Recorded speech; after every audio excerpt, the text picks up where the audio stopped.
What if one person everyone thought was the key to the case never actually cooperated? That's exactly what's causing confusion in Lil Durk's federal case right now. Social media is flooded with claims that Zoo snitched, but after reading the court documents, that's not actually what they say. Today we're breaking down why everyone's talking about Zoo, what the new court filings actually reveal, how prosecutors allegedly strengthened their case, and what this could mean as Durk's trial gets closer. Let's get into it. As Lil Durk's federal trial approaches, new documents continue to surface, and every filing seems to add another layer to the story. One thing is becoming increasingly clear. The government appears to be building a much stronger case than they originally had. Now, before we continue, this isn't about hoping anyone loses or wins. We're simply looking at what the court documents actually say. And based on those documents, there are a few major developments that deserve attention. Durk's legal team believes prosecutors benefited from delaying the trial. According to the defense, if the case had gone to trial when originally scheduled, the government would have been forced to rely only on the evidence they had at that time.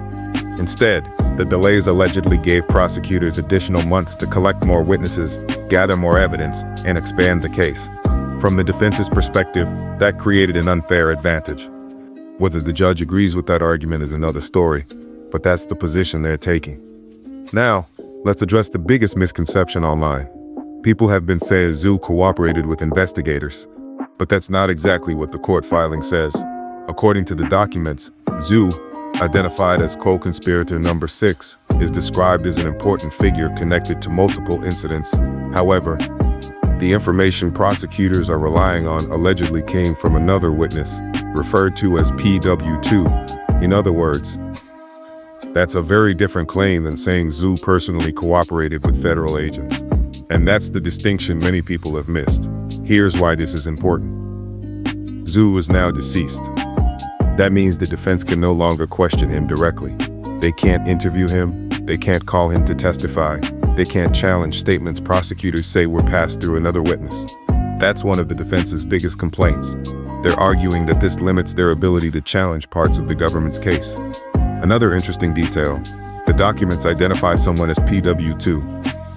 If there's a prosecution witness number 2, that naturally suggests there's also a PW1. So from the court filings, it appears prosecutors have more than one cooperating witness connected to this investigation.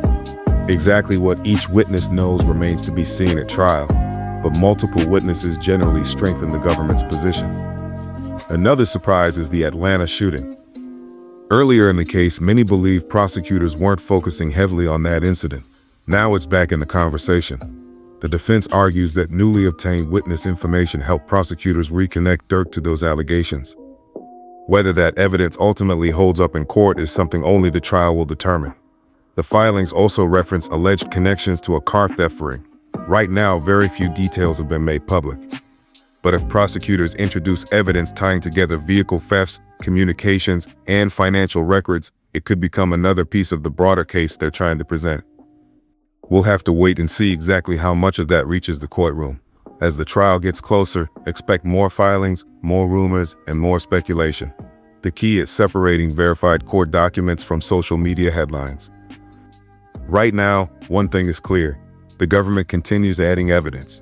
The defense continues challenging how that evidence was obtained. And soon, a jury, not the internet, will decide what matters most. What do you think? Did the prosecution gain an unfair advantage by delaying the trial?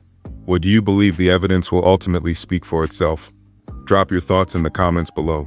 If you enjoyed this breakdown, hit that like button, subscribe, and turn on notifications so you don't miss our next update. Thanks for watching, and I'll see you in the next one.